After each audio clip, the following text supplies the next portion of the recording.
In this video, we are going to talk about eigenvectors and eigenvalues. And the first thing I want to tell you is this only applies to square matrices, and we'll see why as we go through this video.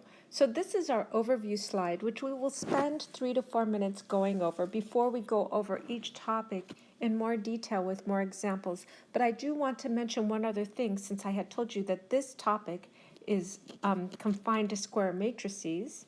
The invertible matrix theorem is also only for square matrices, and I should have, I'm saying this now because I regret not having making a bigger deal of it at the time when we talked about the invertible matrix theory. And among other things, if a matrix is invertible, we're talking that it's row equivalent to the identity matrix, which is in fact a square matrix. So don't use the invertible matrix theory unless you're in a square matrix. Otherwise, it makes no sense. Similarly, when you talk about eigenvectors and eigenvalues, you want to confine your discussion to square matrices. Otherwise, they just don't make sense. So we'll go on with our overview. So eigenvectors, eigenvalues. So if we view a matrix as a linear transformation that takes a vector x and maps it to another vector given by a times x, the vectors that are only scaled, not rotated, are called eigenvectors. And the scaling factor is called the associated eigenvalue. So for example, if we have a matrix A, 3, 1, negative 2, 0, we can come over here and see this vector v, 2, 1. When we multiply A times v, we get the resulting vector 4, 2, which is just 2 times our original vector, 2, 1. So in this way, v is an eigenvector of A, and 2 is its associated eigenvalue. And you can see what happens. When you plot this out, v is a point at 2, 1, and then when you transform it by multiplying by a, you get this vector that's longer but no rotation. Whereas u is a different vector, negative 1, 1. When you multiply it by a, so here's negative 1, 1, u, when you multiply it by a, you get this rotation. U kind of rotates over here. It both scales it becomes a longer vector, but you also have a rotation. So U is not an eigenvector because it's both scaled and rotated.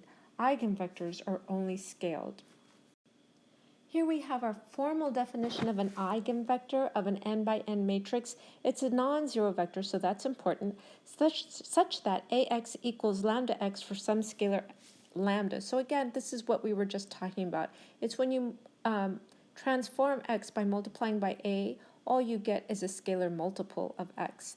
So the scalar lambda is called the eigenvalue if there's a non-trivial solution to ax equals lambda x, and x is called the eigenvector corresponding to the eigenvalue lambda. And the equation you will use to solve, the equation you will solve to find eigenvectors is exactly this ax equals lambda x. What you do is you subtract lambda x from both sides of the equation, so you get ax minus lambda x equals 0. You introduce the identity matrix, since I times x is always just equal to x. That's the idea of the identity matrix. And then you can associate it with the scalar first, because that's just matrix properties. So you get a minus lambda I times x equals 0. So that is the equation you will use to find eigenvectors. So the set of solutions to this homogeneous equation, a minus lambda I x equals 0, is just the null space of this matrix a minus lambda I. Since the null space is a subspace, this means that the set of solutions is a subspace of Rn and is called the eigenspace corresponding to the lambda. We have this next theorem that makes finding eigenvalues of a triangular matrix really trivial. The eigenvalues of a triangular matrix are the entries on its main diagonal. Our next theorem talks about independence of eigenvectors. So if we have our eigenvectors, v1, v2, up to vr, that correspond to distinct eigenvalues, so each of these eigenvectors has an eigenvalue that's distinct from the other eigenvectors' eigenvalues of an n by n matrix A, then this set of eigenvectors is linearly independent, and actually the start of a basis, but we'll talk about that in future videos. Last, we'll talk about eigenvectors and difference equations from first-order differential equations. So this is something we'll cover in the main part of our video. And that's it for the overview. So now we can go through each topic in more detail and with more examples. Here I have sort of our description of an eigenvector eigenvalue. If we view a matrix A, and our first example is going to be this matrix A with column vectors 3, 1, negative 2, 0. We can view this as a linear transformation. So this matrix, we take a vector x, we multiply it by the matrix A, and we get a new vector. And then the vectors x that are only scaled and not rotated are called eigenvectors, and the scaling factor is the associated eigenvalue. So as I said, let's look at our example matrix. We have A is equal to 3, 1, negative 2, 0. So let's consider the vector v, which is equal to 2, 1. When we multiply A times v, we have A here and v, so we get our 6 minus 2, and then our 1 times 2 is 2, and then a 0. So we have that's equal to 4, 2. So A times V is 4, 2, which is equal to 2 times 2, 1, which is 2 times V. So you can see that when we transform V by multiplying by A, we simply get a scalar multiple of V. We scale our vector by a factor of 2. And so this calculation here shows us that V is an eigenvector with associated eigenvalue lambda equals 2. We will contrast that with u, which is equal to negative 1, 1. So A times u will give us the vector negative 5, negative 1, which is not a scalar multiple of u, right? On top we'd have to multiply by 5, but on bottom if we multiply by 5 we would not get negative 1. So this calculation here shows us that u is not an eigenvector of A. As for this geometric interpretation that eigenvectors are scaled, not rotated by this transformation A, I have shown a graph here. You can see I plotted V, which was the vector 2, 1, and when we multiply by A, we get the vector 4, 2 over here. So you can see all that happened when we multiplied by A is that we stretched the vector out, but it's pointing in the same direction as our original vector v. Whereas when we look at u, which is negative 1, 1 over here, when we multiply by a, we get this negative 5, 1. So not only is u stretched, but it's also rotated by this angle here. And for that reason, it is not an eigenvector, again because eigenvectors are only scaled, not rotated. So this is sort of my intuitive view of eigenvectors, eigenvalues, but we do have a formal definition. An eigenvector of an n by n matrix A is a non-zero vector x, so let's pay attention to that. The zero vector does not count as an eigenvector, such that ax equals lambda x. And so this is exactly the same thing we've been talking about here, that when we take a, multiply it by x, we just get a scalar multiple of x for our answer. And then the scalar lambda is called the eigenvalue of A if there's a non-trivial solution to Ax equals lambda x, and the x is called the eigenvector corresponding to the eigenvalue. We will do another example where our matrix A now has column vectors 1, 5, 6, 2, and our vector u is 6, negative 5, and our vector v is 3, negative 2. And the question is, are u and v eigenvectors of A? First, I can multiply A times U, so I have my matrix A, 1, 5, 6, 2, times U, which is 6, negative 5, and I get 6 minus 30 is negative 24, and I get 30 minus 10 is 20. So on the top, if I wanted to see, the 6 would be multiplied by negative 4 to get my negative 24, but on the bottom, my negative 5 has to be multiplied by negative 4. So actually, the 6, negative 5, both the numbers 6 and negative 5 are multiplied by a negative 4.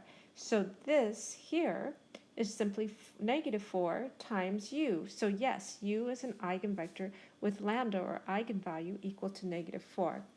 If I look at v now, I have my matrix A, 1, 5, 6, 2, times v, which is 3, negative 2. So I have my 3 and then my minus 12, which is negative 9. I have my 15 and my minus 4, which is 11. So on the top, if I looked at my 3 for my v, to get the negative 9, I'd have to multiply by negative 3. But on the bottom, I have my negative 2, and there's, I can't just multiply by negative 3 to get 11. So there's no scalar here. So once you multiply by a, you no longer have a scalar multiple of u. So of v, sorry. So no, v is not an eigenvector in this example. Our next example is to show that 7 is an eigenvalue of the matrix A, where A has the column vectors 1, 5, 6, 2. And then we want to find the corresponding eigenvector, the one that corresponds to the eigenvalue of 7. This is our first problem where we're actually going to look for the eigenvector, but we're told that there is an eigenvalue of 7. So if 7 is an eigenvalue, then for some vector x in our vector space, a times x is going to equal to 7 times x. So I rewrote that here with our a 1, 5, 6, 2 times x is equal to 7 times x. Next, I'm going to subtract 7x from both sides of the equation. So I get my ax minus 7x, and from this side of the equation, I'm just going to be left with the 0 vector. The next line I'm going to have is I'm going to multiply this 7x by I. So I'm going to have 7ix. And if you're not convinced that these two are equal, I have this little line here in blue to show you that it is. So if I just consider 7x, that's 7 times, and now I'm going to expand x into coordinates, x1 and x2. So it's just 7x1 times 7x2. Or I can consider, and this is how it's equal to this expression here, I can consider 7x is equal to 7 times ix. Certainly x is equal to ix because that's what the identity matrix is. It just gives you back x. And if you're not convinced by this argument here, just wait and you'll see that it's certainly true. So here, by properties of matrix multiplication, I can actually multiply by my I by the scalar first and then multiply by x. So what I get is 7 times I, which is just 7007, times my x vector x1, x2, which simply gives me 7x1 plus 0, and then 0 times x1 plus 7 times x2. So I get the same answer here. So this blue then is just justifying my substitution here of 7x with 7I times x. And the crux of it is, yes, it's going to work because the identity matrix times x just gives you back x. And then, of course, you use that that property of multiplication, scalar multiplication. Next, I'm going to expand this left-hand side. So I have my ax minus 7ix. So I have ax minus 7 times my identity matrix times x. So that's ax minus 7007 times x. And then this here, by matrix multiplication, I can then use my distributive property. So I have a minus 7i over here. So I have 1 minus 7, 6 minus 0, 5 minus 0, and 2 minus 7 times x. And now my right-hand side of the equation is equal to 0. So doing the arithmetic here, I get minus 6, 5 for my first column, and then 6 minus 5 for my second column, times x is equal to 0. Now I have this matrix equation, a homogeneous matrix equation, and I know how to solve this. I have my augmented matrix here. This is A with my 0, 0. I row reduce to echelon form until I get negative 1, 1, 0 for the first row and 0, 0, 0 for the second row, which tells me now that x1 equals x2. So my eigenvectors are of the form 1, 1, x1, and I can just take x1 equal to 1. So 1, 1 is my eigenvector associated with the eigenvalue of 7.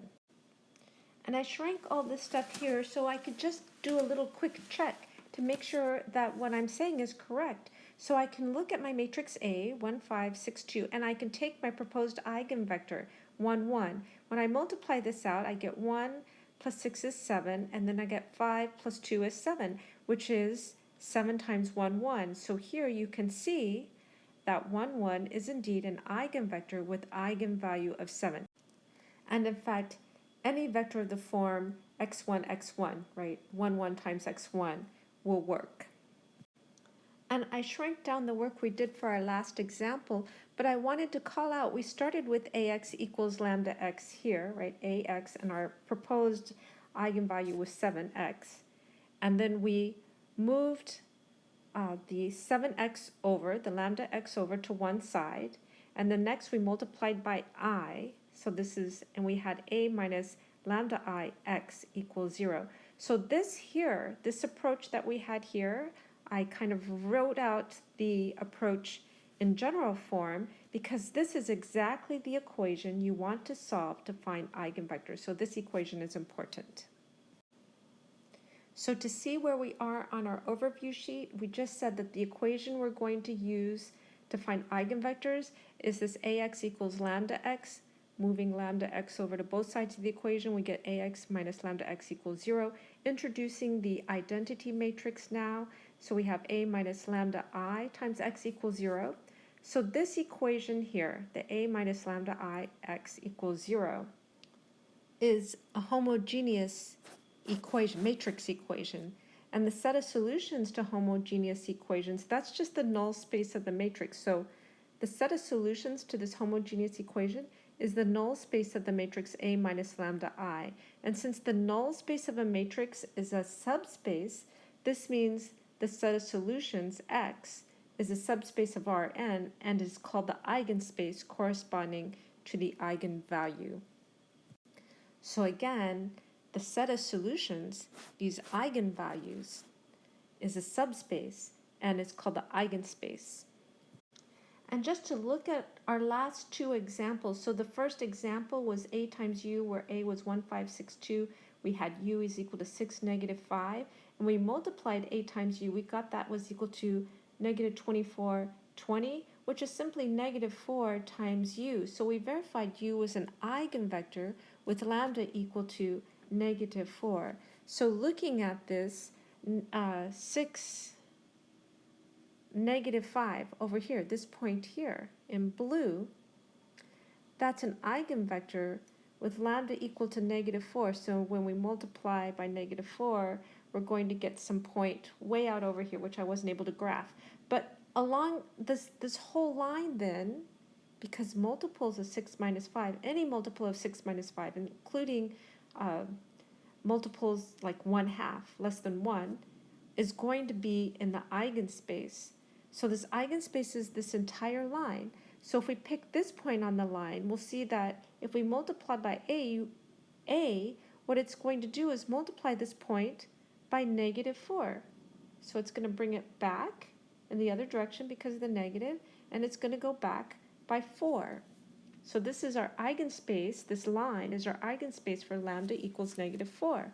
Similarly, we looked over here, we have another eigenvalue of 7 for anything that looks, any vectors that are the form x1, x1. So we took our vector 1, 1, and what we saw is that when we multiply by 1, 5, 6, 2, we get multiplication by 7. And so 1, 1 is not the only eigenvector in this eigenspace. Any multiple of 1, 1, as we see here, will do. So any point, you choose any point, and what you'll see is it will just increase its length by 7 along this line. So the eigenspace for lambda equals 7 is also a line here. Our next example involves the matrix A with column vectors 4, 2, 2, negative 1, 1, negative 1, 6, 6, 8. We're given that lambda equals 2 is an eigenvalue for A, so we want to find a basis for its eigenspace. Coming to this equation here, a minus lambda I x equals 0. This is the equation I'm going to use to find eigenvectors. So I have a minus lambda I times x. So here I have my a. I have my lambda, which is 2 times I, which is just the identity matrix with, instead of 1's across, my 2's across, and then x. And I do my subtraction, so 4 minus 2 is 2, minus 1 plus 0 is minus 1, 6 minus 0 is 0, 2 minus 0 is 2, 1 minus 2 is negative 1, 6 minus 0 is 6, and then 2 minus 0 is 2, minus 1 minus 0 is minus 1, and 8 minus 2 is 6. So I have this matrix here, which looks like it's going to simplify really easily, times x is equal to my 0 vector. So what I have now is a homogeneous matrix equation, and I know how to solve those. I am going to take my augmented matrix with 0. I'm going to row reduce until I get this echelon form. And what I have is x2 and x3 are free, and x1 will be equal to 1/2 x2 minus 6x3. So in other words, my solutions to this homogeneous matrix equation is 1/2 x2 minus 3x3 x2 x3. A basis for this then, when I rewrite this in terms of x2 and x3, well, here I have x2 multiplied by 1/2 multiplied by 1 and x2 multiplied by 0. And here I have x3 multiplied by -3 multiplied by 0 multiplied by 1. That means my 1/2 1 0, -3 0 1 is a basis for the eigenspace. If I'd like, I can check my work. So I can, since it's a basis, I can claim that 1/2 2 0 is an eigenvector with lambda equals 2 for eigenvalue 2. Also, my -3 0 1 is also an eigenvector associated with the eigenvalue equals 2. I could also multiply this by 2 to get rid of the fraction, and I'd have 1 2 0 is an eigenvector with eigenvalue equals 2. But what I did for my check is any linear combination, right, because it's a basis. So I can take any linear combination of these two. So I added these two together, and I multiplied by A. So here's my matrix A, and here's my minus 3/2 plus 1/2, my 1 and my 1. So I get my A times minus 5/2, 1, 1. And when I do the multiplication, I get 5 times minus 5/2, 1, 1. Sorry, I had this multiplication wrong. This should be 2, which is good because the eigenvalue was 2. So my answer, minus 5, 2, 2, is equal to twice the original vector that I had.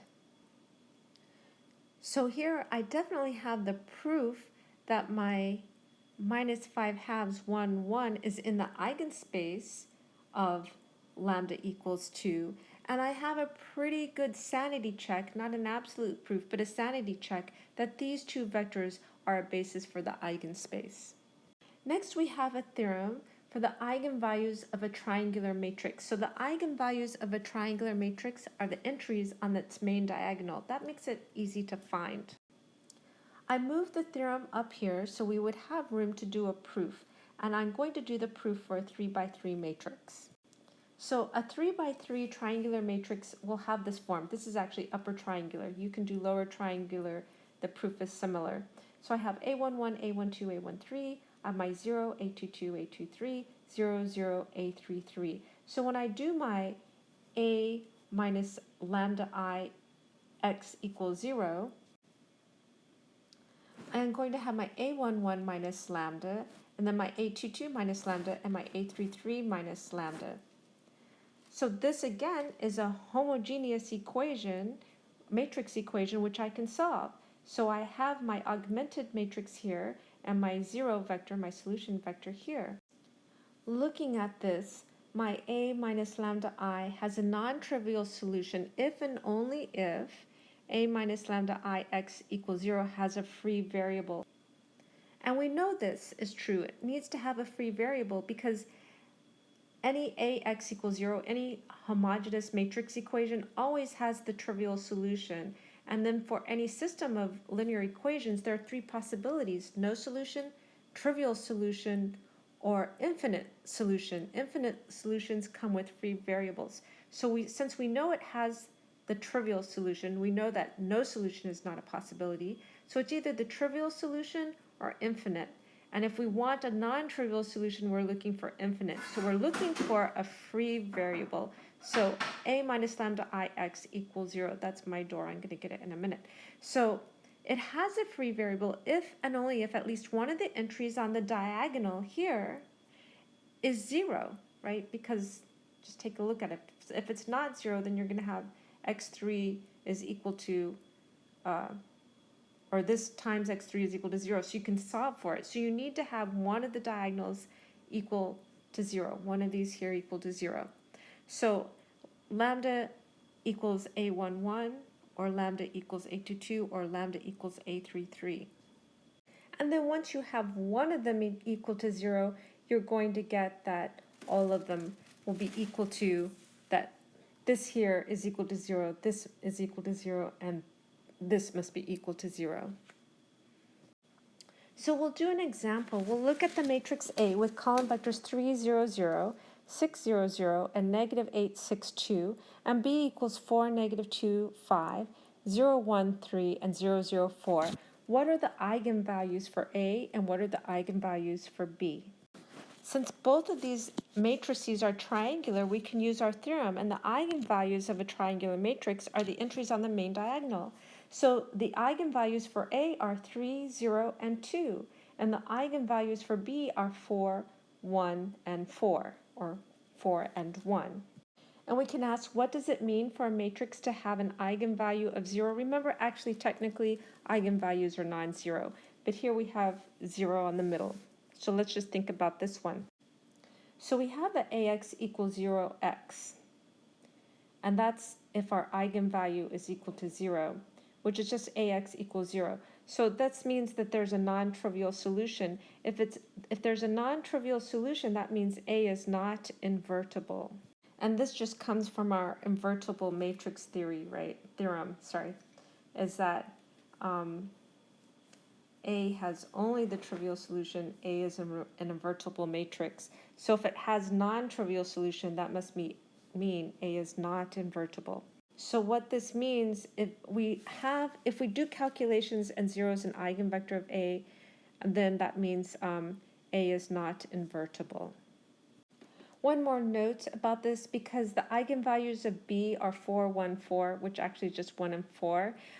Sometimes you might say that this is eigenvalue 1, eigenvalue 2, eigenvalue 3, then is 4, and so it's not a distinct eigenvalue because it appears twice. So sometimes people will say that, and we'll need that in our next theorem. Our next theorem concerns linear independence of eigenvectors. So if we have our eigenvectors, v1, v2 up to vr, that correspond to distinct eigenvalues, that is, v1 has an eigenvalue lambda 1, v2 has an eigenvalue lambda 2, up to vr has an eigenvalue lambda r, and the lambda 1, lambda 2 up to lambda r, none of them are equal. They're all distinct. So I have r eigenvectors with r distinct eigenvalues of a matrix, an n by n matrix A. Then the set v1 to vr, the set of eigenvectors, is linearly independent. I moved the theorem about independence of eigenvectors up here so that we would have room for a proof. And we are going to do this proof by contradiction. We're going to assume that we have our r eigenvectors, and we're going to assume that they are dependent. And if they are dependent, that means at least one of the vectors, and we're going to call that p plus 1 vector, is a linear combination of the other. So we write our v of p plus 1 as a linear combination of the preceding p vectors. And, the preceding, we can rearrange the vectors. So here we go. One vector is a linear combination of the others. I'm going to multiply both sides of this equation by A. So I get A vp1, A times my linear combination.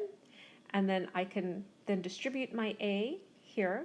And then I can pull out my constants. So I have C1A v1 plus C2A v2 up to CPA vp.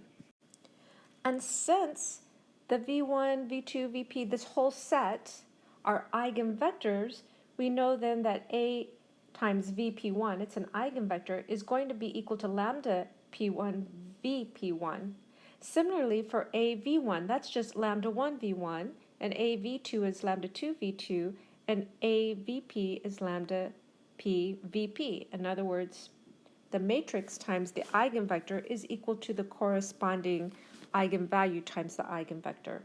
The next thing I'm going to do is I'm going to take this line up here. When I wrote my vp1, v sub p plus 1 as a linear combination of v1, v2 up to vp, I'm going to multiply this equation by lambda p1. So I'm going to get lambda p1 vp1, and then my c1 lambda p1 v1, my c2 lambda p plus 1 v2 up to cp lambda p plus 1 vp. And the next thing I'm going to do, I have two equations here, and I'm going to subtract this second equation from this first equation here. So these two, since they're equal 0, then here I'm going to get my C1 and my lambda 1 minus lambda p plus 1 times V1, and then I'm going to have my C2 lambda 2 times lambda p plus 1 V2 up to Cp lambda p minus lambda p plus 1 Vp. Now we're going to take a look at this equation. Remember the C1, C2, Cp, because V of p plus 1 is a linear combination, they cannot all equal to 0. Also, since the eigenvalues are distinct, remember we said that these are eigenvectors that correspond to distinct eigenvalues. Since the eigenvalues are distinct, not all of these can be, or none of them are actually equal to 0, which means we have a linear combination of V1 to Vp equal to 0, and we have a non-trivial solution, meaning the vectors are independent. But this is a contradiction because in this proof we assumed that they were dependent, and therefore our assumption must have been incorrect and the vectors must indeed be independent. Last, we're going to look at eigenvectors and difference equations. We're going to look at constructing a solution for the first order difference equation, x of k plus 1 is equal to a x of k. So on the next slide, we'll move all this description here to the top to give us some more room.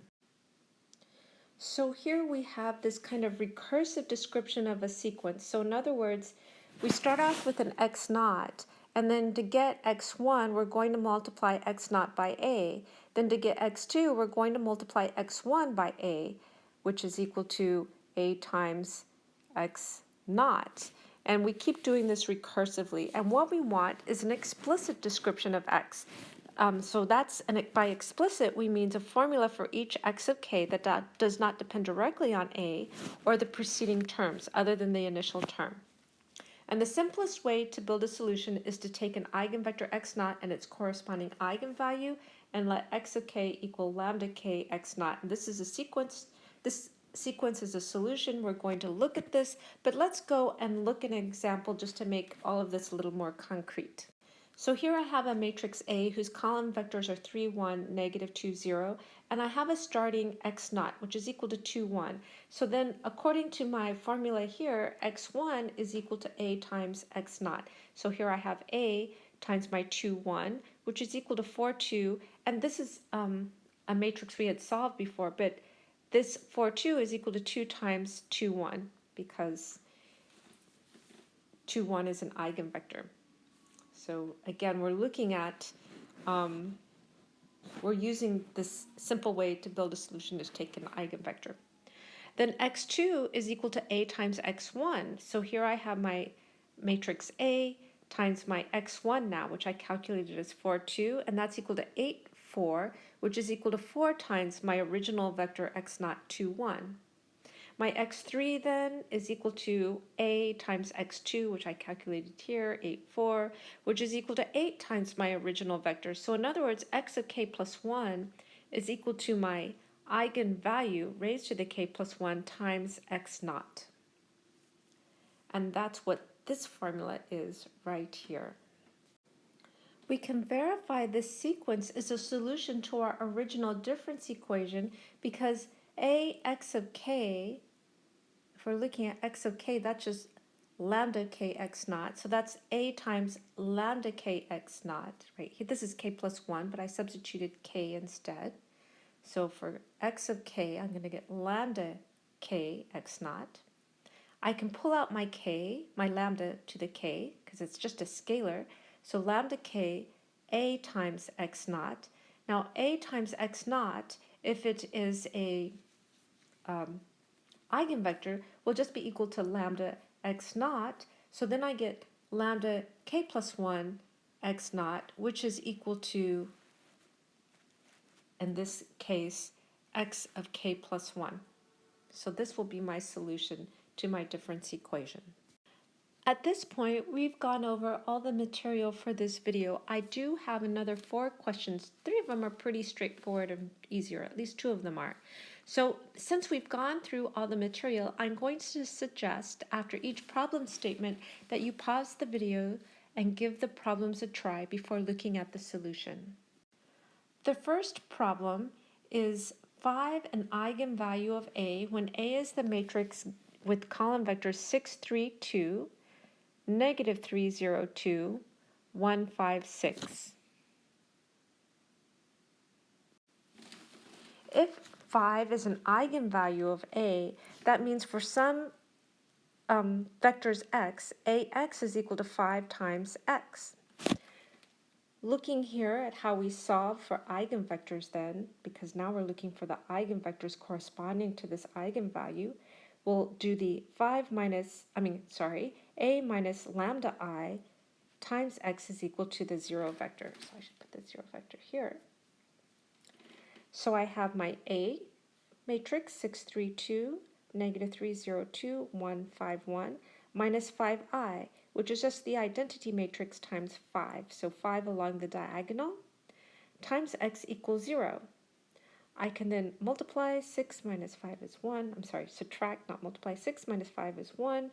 Minus 3, minus 0 is minus 3. 1 minus 0 is 1.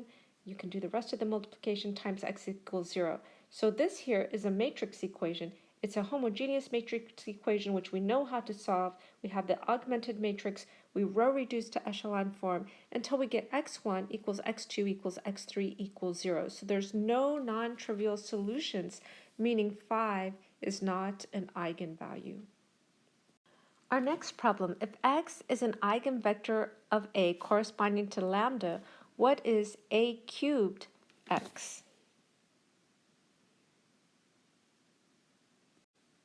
We start with x is an eigenvector of A with eigenvalue lambdas, so that means ax equals lambda x. Now A cubed x is equal to, so we can separate this to a squared times ax, and ax is equal to lambda x, so we have a squared lambda x. Again, we can separate this a squared into an a and then times a lambda x, and then we can pull out the lambda, and then we have the ax here, which is equal to lambda x again, so we have a lambda squared x, which is equal to lambda squared times ax, and ax is equal to lambda x again, so we have lambda cubed x, and this is our final answer. Our last problem, suppose that b1 and b2 are eigenvectors corresponding to distinct eigenvalues lambda 1, lambda 2, respectively, and suppose b3 and b4 are linearly independent eigenvectors corresponding to a third distinct eigenvalue, lambda 3. Does it necessarily follow that b1, b2, b3, b4 is a linearly independent set? And the hint is to consider the equation c1b1 plus c2b2 plus c3b3 plus c4b4, this part is in parentheses, the c3b3 plus c4b4 equals the 0 vector.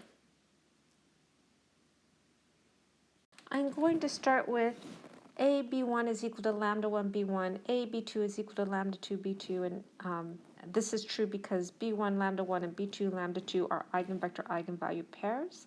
Also, by this theorem independence of eigenvectors, this is the theorem here. If we have r eigenvectors that correspond to distinct eigenvalues, and here b1 and b2 have distinct eigenvalues of an n by n matrix A, then the set is linearly independent. So that means b1, b2 are linearly independent. So c1, b1 plus c2, b2 equals 0 has only the trivial solution. I move that statement over here, and then I have similar statements for b3 and b4.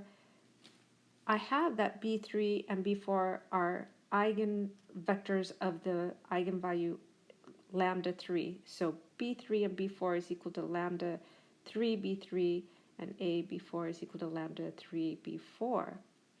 And also, we are told that here b3 and b4 are linearly independent. So here, if I have c1 b1 plus c2 b4 is equal to 0, it only has trivial solution. So I'm going to look at my hint and consider the equation c1 b1 plus c2 b2 plus c3 b3 plus c4 b4 equals 0. These notes you may or may not want to keep around, but I am going to move them, I'm going to get rid of them so I can start here. This is the real start of my proof, and I'm going to move this up to give myself some space. Starting with my hint, I'm going to consider C1b1 plus C2b2 plus this group C3b3 plus C4b4 equals the 0 vector. I'm going to focus now on B3 and B4. Since B3 and B4 are in the same eigenspace for lambda 3, remember, eigenvectors of the same eigenvalue form is essentially the null space for the eigenvalue. So that null space is a subspace, and we call that subspace the eigenspace. So B3 and B4 are in the same eigenspace. That means any linear combination of B3 and B4 are also in the eigenspace, because an eigenspace is a subspace, and subspaces are closed under addition and scalar multiplication. And what that tells us is C3 plus B3 plus C4 B4 is in the eigenspace of lambda 3. So in other words, A times C3 B3 plus C4 B4 is equal to lambda 3 C3 B3 plus C4 B4. So that means C3 B3 plus C4 B4 is either the 0 vector or an eigenvector of lambda 3.